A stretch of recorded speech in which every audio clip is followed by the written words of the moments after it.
Rajasthan, DigiFest, and 10th TiE Global Summit, Jaipur. When you read that caption, beneath Jaipur, you get to read three keywords, which is technology, growth, and sustainability.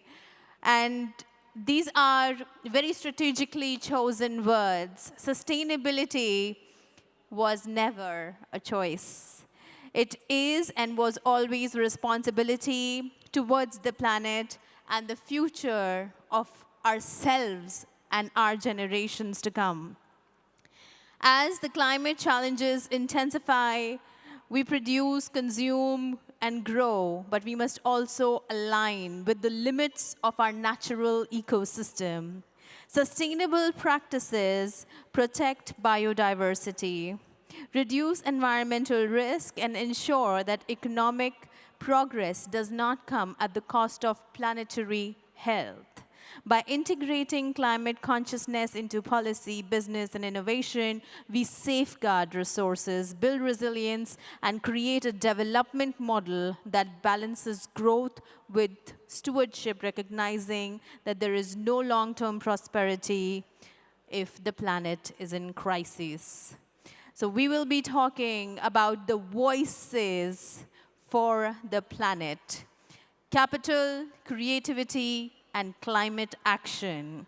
And the voices for the planet on our next panel are going to be our host, Chairman of CyberMedia Group, Mr. Pradeep Gupta, and our speakers, Indian musical composer and environmentalist, Mr. Ricky Cage, founder and managing partner, IvyCap, Mr. Vikram Gupta. I'd like to invite our host and speaker onto the stage.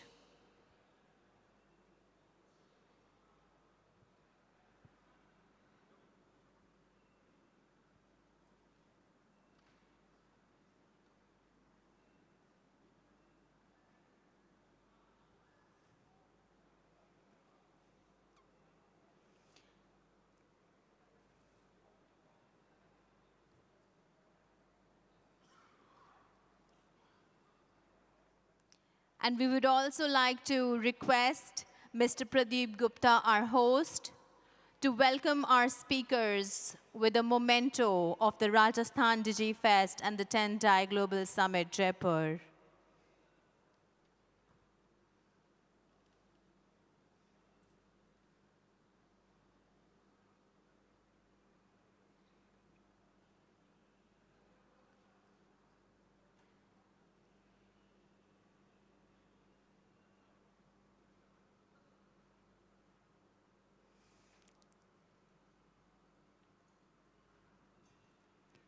This achievement of this very successful event has been possible with the collaboration of many leaders and them investing their time and resources like the ones we have on stage with us today.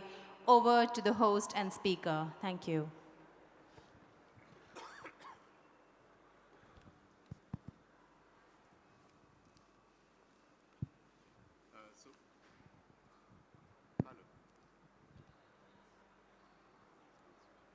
Hello? Yeah. It's on. So, good afternoon. This session, in my 2.5 decades of having attended various startup conferences, I don't think I've ever had a session which is on creativity, climate change, and capital.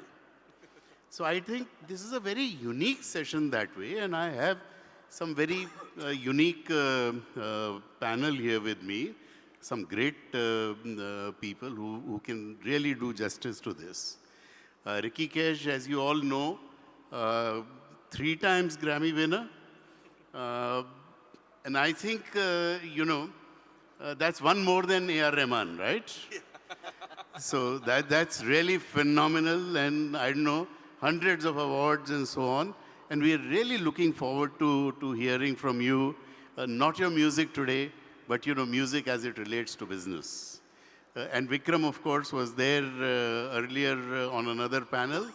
And Vikram, of course, IvyCap has been an absolute a great success as far as Indian funds are concerned.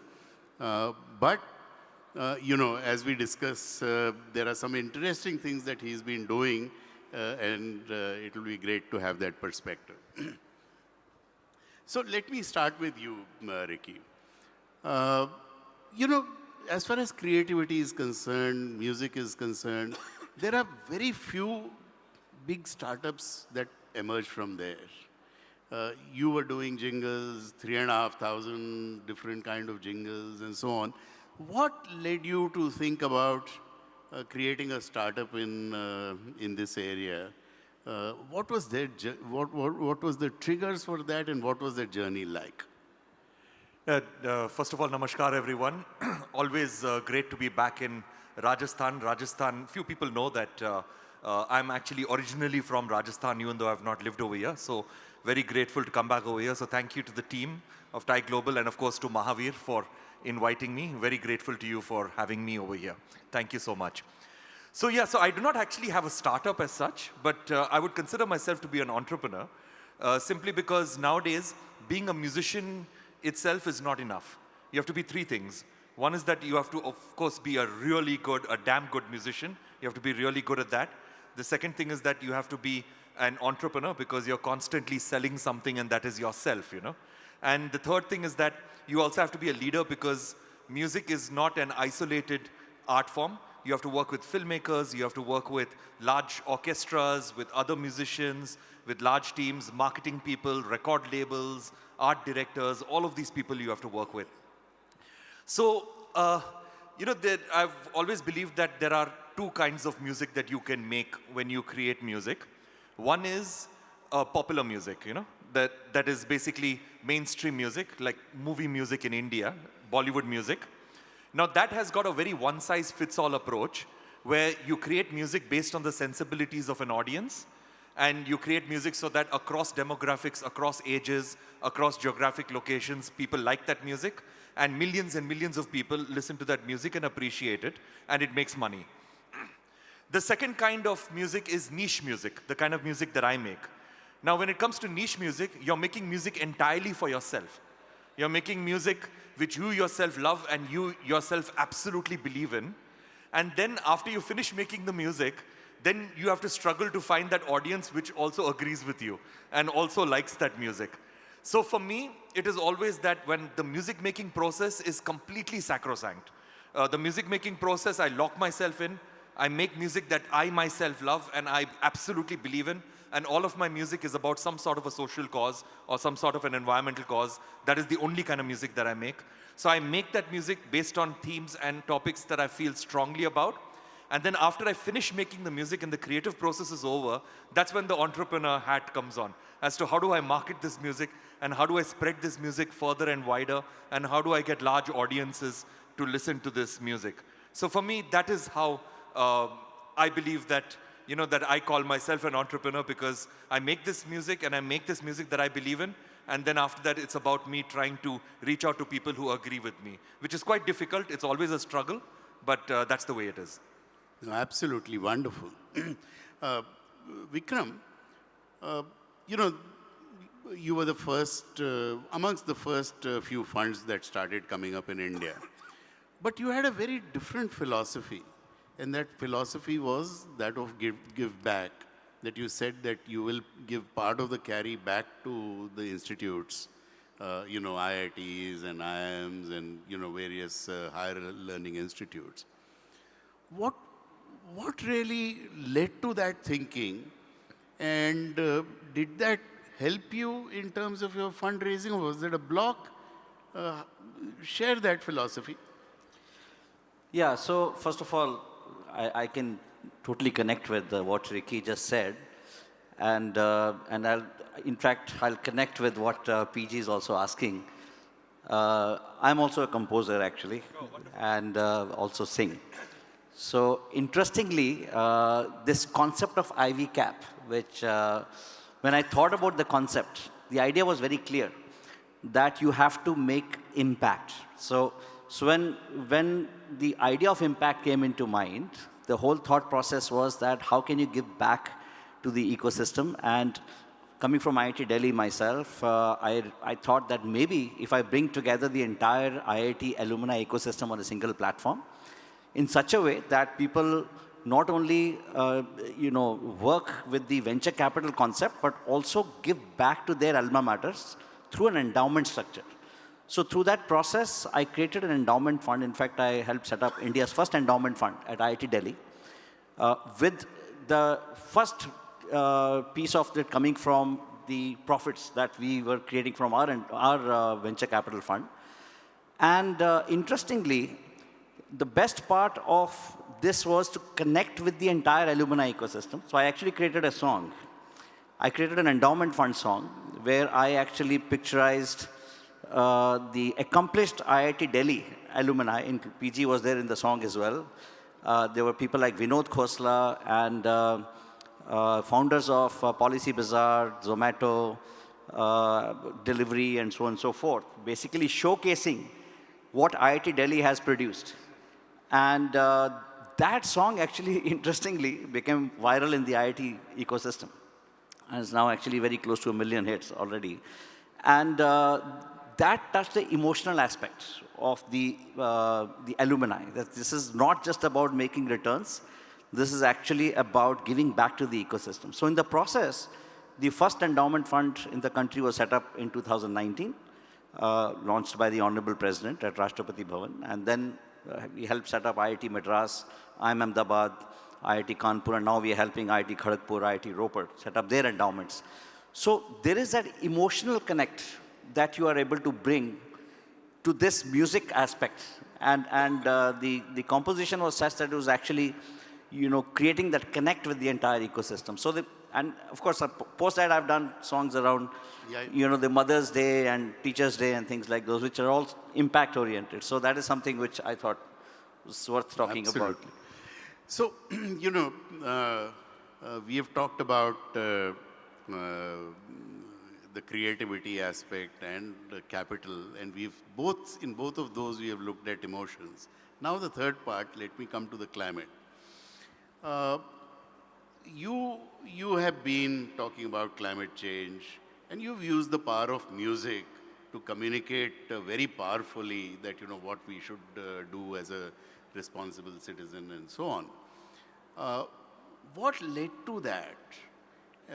And just translating it into, for the benefit of the startups, let's say if a startup is starting a business, then should they be thinking of climate concerns right at the beginning, or should they be, that it's there for a later date? Yeah, so that's a very, very long answer, but I'll try to keep it short. But nevertheless, as Vikram said very correctly, that music is a beautiful and a very powerful language, not just for communicating a message, but for retaining that message deep in the consciousness or the head of a listener. Like, for example, the songs that you learned during your childhood are songs that you never forget. And if there are any morals in those morals stick with you forever. And not only that, every nation in this world, without exception, has got a national anthem. And when you listen to the first few seconds of the national anthem, it evokes a sense of pride and a sense of responsibility towards your nation. Every religion, without exception, has got songs, And as soon as you listen to those pieces of music, not only does it bring about a sense of devotion to, your God, but it also, it also brings about a sense of community within that religion. So music is a very powerful language, and we've got so many problems in our world, whether environmental problems like climate change or species extinction, deforestation, air pollution, plastics pollution, or so many social issues. We've got so many of these issues, and I believe that the biggest threat to us as a species is the constant thought that we have that somebody else will make a difference, We're always waiting for governments and intergovernmental bodies and corporations to make a difference, when the truth is that the only way we can bring about meaningful change is if we actually change our own behaviors. Now, everybody is aware of all of these problems that I mentioned about. So, like, at some level, maybe not at a statistical level, but at some level, everybody knows that there is climate change, there is problems of deforestation, there's problems of air pollution. So everybody is aware of all of these problems. So the question is not about how do we bring about awareness of all of these problems, The golden question is, how do we convert this awareness of these problems into taking concrete steps within our own lives and taking action within our own lives? And I believe that music can play that beautiful catalyst to convert mere awareness of problems into actually taking concrete steps. Because music, you're hitting people emotionally, you're hitting the hearts and souls of people, and that is what brings about behavioral change. Now, coming to entrepreneurs and coming to startups, I believe that the best way to start is for the founders and for the people who start that particular startup to actually practice sustainability within their own lives. I think once they themselves practice sustainability within their own lives and lead a life of sustainability, automatically that will reflect in their, it will reflect in their brands. And also lastly, what I would like to say is that we are talking about climate over here, but India is a very complex nation. India is a part of the global south, very complex nation. I've traveled the length and breadth of India, especially in rural India, and I've realized that in a country like India, we've got only two problems actually, a problem of survival and a problem of thriving. Now, climate change is considered to be more of a problem of thriving. Now, to get through that problem of thriving, you also have to solve a lot of generational problems like education, poverty, malnutrition, water, sanitation, gender inequality, gender violence. And only if you solve these problems, which are all interrelated, can you solve the larger global issue of climate change. So I believe that when entrepreneurs are looking at climate change, they need to have a very holistic view towards solving problems, where you're solving generational problems which lead to solving climate change. So Vikram, IvyCap, you have Fandoro, right? An initiative through which you want that the startups that IvyCap funds should be following SDG goals and so on. However, getting that information from startups has been a mountain to climb. Why do you think that is there, and what is it that should really change in terms of the thinking of startups? Yeah, I think you're absolutely right. Actually, there are two types of startups. You know, one who are focused on solving an environment problem. Right? I mean, they're very clear. Like Chakra is an example. No, I'm not just talking Yeah. about those who Yeah. are So in then, that. then there are others who may not who may not be solving an environmental problem, but there we have actually created a philosophy in our fund where we said that okay, there are 17 SDG goals, and we will map any startup. You know, any startup can be mapped on the 17 goals and see which are these goals that they're willing to really commit to. Because there's a goals as per the SDG, as per United Nations 2030 goals, that by 2030 you will achieve certain aspects of climate action, right? Or certain aspects with respect to, you know, very specific targeted goals. It could be related to gender equality, for example.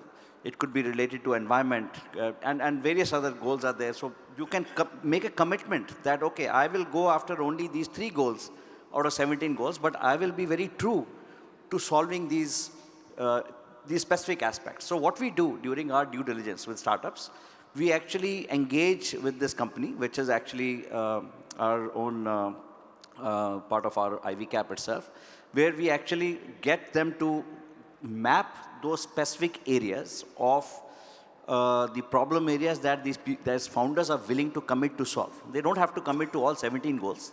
They can pick maybe just one goal also. That's also fine.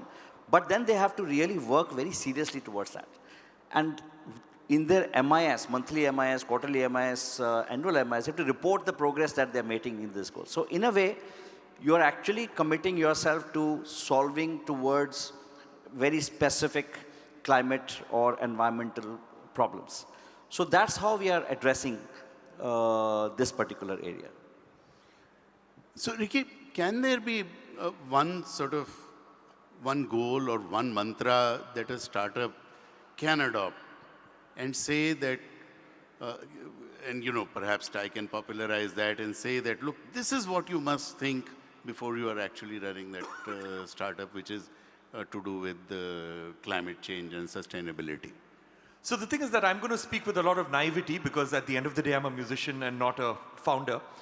But at the same time, what Vikram said completely resonates with me, that the Sustainable Development Goals, and also being a United Nations Goodwill Ambassador, I can tell you that the Sustainable Development Goals is the best framework to look at as to how you can create impact within your own personal life, or through your brand, or through your corporation. because these sustainable development goals, there are 17 of them. All of them have been ratified by the 193 member states of the United Nations. All of them apply very, very strongly to India. Within these goals, there are a lot of sub-goals that one can look at. And when you start your brand or you start a startup, as they say, the thing is that you can just go through these 17 goals and immediately you will find at least 3 or 4 goals that you are addressing, you know. And as Vikram said, sometimes the brand itself is about sustainability at its DNA and at its core. But at the same time, you can also build a brand which is not actually about sustainability, but you're doing it in the most sustainable manner. Like, for example, the Cochin airport or the Bengaluru airport. You know, airports by nature are not sustainable businesses for the planet. You know, they're not environmentally sustainable. But then if you look at the Cochin airport, it's 100% renewable energy. Look at the Bengaluru International Airport, it's close to 70% renewable energy. Lots of other brands that are practicing, are bringing in a more sustainable approach to their businesses, which are traditionally considered to be unsustainable for the environment. So I would strongly suggest that go through these 17 sustainable development goals, earmark which ones. It could be that, you know, you're in a business of, let's say, garments, okay? And then you figure out that in your own office, you've got a workforce which is 50% male and 50% female. So straight away, you've got goal number 5, that is gender equality that you're solving. Or in your own office, even if you've got 10 employees in your office, and you make sure that you have a water dispenser and you're not using plastic packaged drinking water, immediately you're solving the goal of responsible consumption and of water and sanitation. So basically, if you look at these goals, immediately you will see that you are already solving a couple of these goals, and then you can aspire to solve a few more, even if not through your brand, but through your office and through your personal life itself. Okay, so that's a good starting point, that, you know, to begin with, every startup should look at the SDG and pick up at least one, if not several, and say that, you know, this is something that I will definitely address. But Vikram, do they get additional valuation for that? I mean, why should they do it? It's a good thing to do, but if good business can actually be good business, then it makes a difference. No, that's a very good point. In fact, there is a general misconception that you can even be focused on returns or focus on impact. And I would say that specifically with respect to when discussing SDG goals, it's actually returns through impact. So in fact, your returns actually improve. I think there is statistical evidence. In fact, I met a family office in London. They were managing about $4.7 billion.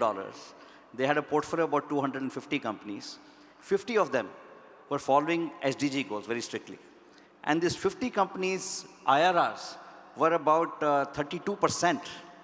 And the rest of the portfolio was just about 18%. Now, can you imagine, people's general mindset perception is that, if you're focusing on these SDG goals, your returns will come down to single digit. And that is actually a misconception, because actually this helps you become more disciplined, more organized, more structured. Your compliances become more organized. In the process, any investor would want to actually pay you a premium for that. So I think this is something which is for founders to learn and understand. Yeah, but if funds were to actually put that in place, that, we will give a premium if there is a responsible company. Absolutely. That will make a difference. Sorry, Ricky. Yeah, I just wanted to add to what Vikram said. Absolutely agree with everything that he said. But to add to it, I think that this whole conception that we have in our mind that if you are in a sustainability-related business or a sustainability-related organization, then you are always wearing you're always wearing like a jhola around yourself, and you're always walking around with a begging bowl, and you're always asking for donations, and you do not have a sustainable business itself. I think that needs to go out of the window. I believe that you can create a business which has got sustainability at its core and yet make money off it. A good example would be, and in my naivety, would be that, if you look at electric cars up to about 15 years ago used to be considered to be businesses which always needed help to survive. And, and electric cars was considered to be, okay, only people who are focused on sustainability will buy an electric car or a hybrid car like a Prius. People used to make fun of people who would buy Priuses because, you're buying a cheap car or whatever. But then now, if you look at it, the richest man in the world is the person who is promoting an electric car business. And at the heart of it, it is sustainability because it is promoting renewable energy. So I believe that one can look at businesses which can scale up, which can make a lot of money, which can be capitalist, and at the same time, at its core, be responsible towards the environment. And what AI would have me believe is that your mantra is that you have at any given time only 11 different pairs of dresses. Is that right? So that's true. I started a hashtag known as Rewear for Earth. So it's Rewear and then the numeric 4 and Earth, where I encourage people to rewear their clothes multiple times, because right now, especially with the younger generation and in the city dwellers, we've got this attitude or this paradigm that every Instagram picture of ours needs to have a separate, costume. So what I do is that I wear, like the suit that you see me wearing right now. If you go onto my Instagram right now, you will see it in at least 20 different events over the last 2 years. So I constantly rewear my clothes because I believe that fashion can be fashionable more than once. And the earth does not remember what you wore for the last event, but the earth definitely remembers how you treat it. And more importantly, I buy good quality clothes and I spend money and I buy good quality clothes and I keep rewearing it because I believe that the most expensive clothes that you will ever wear are the ones that you wear only once. Those are the most expensive clothes that you wear. And lastly, I'd like to say that, we need to sensitize ourselves to what we wear, because at the end of the day, what we wear has to be grown somewhere, or it is polluting, it's made out of polluting plastics. Like the cotton pant that I'm wearing right now, if you only imagine, it takes 15 cotton plants to make this cotton pant. So 15 cotton plants on half an acre of land approximately, and then you're watering it. It takes 150 days to harvest. That is about 5 months. And then after it gets harvested, it is taken to a completely different location with a huge carbon footprint for processing, then for dyeing, then another place for manufacturing, and then to multiple places for selling. So it's said that a single cotton plant, the water footprint is 8,000 liters of water goes into making one single cotton pant. So I believe that if we just rewear our clothes, I believe we can automatically become more sustainable as human beings. And Ricky has, his sherwani that he wore for the Emmy Awards. He has used it for for Grammy Awards. He has worn it at several other award functions. So a big round of applause for that, definitely. So yeah, Vikram, coming back to the startup ecosystem. And for example, you work with a lot of, you have invested in clothing companies, right? You have D2C companies. Now, when you look at the packaging, when you look at the way their manufacturing processes and so on, is there a cost associated with with following the SDG goals, and that is the reason why perhaps people don't look at it? No, it's a good question. Many times people associate becoming green or climate focused only by making huge investments.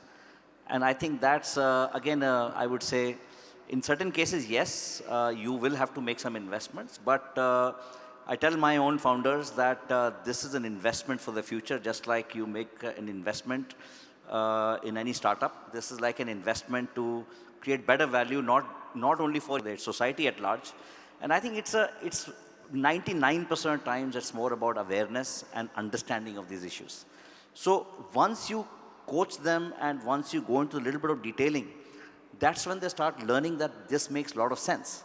So I think it's just about asking them the right questions and trying to understand, can you change maybe a few things in your process, in the way you manage your purchases and supply side and the manufacturing. You just have to make a few changes in your system. Goals like sustainable development goals, and if you're actually following those principles, they may actually give you a premium. So when you give them such examples, that's when they start realizing that it makes a lot of sense. Actually, I just wanted to add to that. So I wanted to add to what Vikram said because he spoke from the corporation and from the startup angle. I'd like to say from the consumer angle. Now, when the pandemic hit in 2020, for the first time, I did not have any staff with me, So I had to take out the garbage myself every day. And it was the first time that I had to actually do that myself. And I was very shocked that I was actually producing about 2 buckets of garbage every single day, and most of it was packaging, either from food or from stuff that I bought. And I was very shocked that, I'm an environmentalist, so-called whatever, and I've been like that for my entire life, and how am I producing so much of garbage every single day? So I made it a point that I'm going to reduce that garbage to a maximum of half a bucket or no garbage on particular days. So I did that, and then I had to make all of these decisions, of reusing my packaging or buying stuff which did not use excessive packaging, and or buying things which use biodegradable packaging. So I started making all of these decisions to reduce my garbage, and within, I think, 2 weeks, I was able to bring down my garbage to about half a bucket, and right now it's about half a bucket every 3 days. So I think that is very important, that us on the consumer side, we need to work hard to ensure that we are not disposing of. The way to look at it is that if you dispose of less stuff, that means that you're consuming less stuff, and that means that you are being more responsible to the planet. Yeah. No, just to add to it, Vikram, as you know, I've been connected with the disability organizations and so on.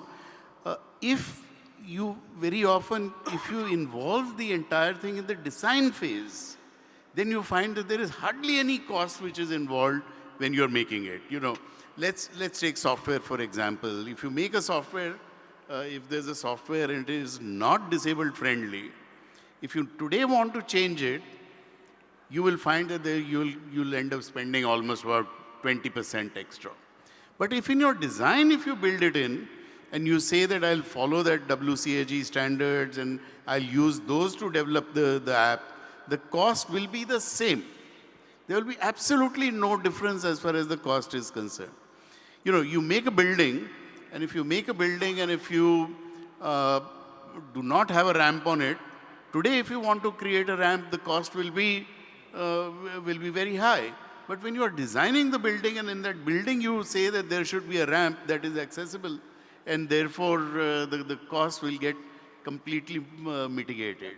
So I think it is very important to have that design philosophy to understand that. Ricky, the music profession and the creative professions are by its nature perhaps slow. I mean, I don't mean the music when we hear it and so on, but it is a slow sort of business. Not business, but it's slow moving. While climate change is something that requires immediate action. We need to be emergent. There has to be an emergency in the sense that we have to be bothered about it today. How do you think the two of them using music for climate, how is that marriage happening?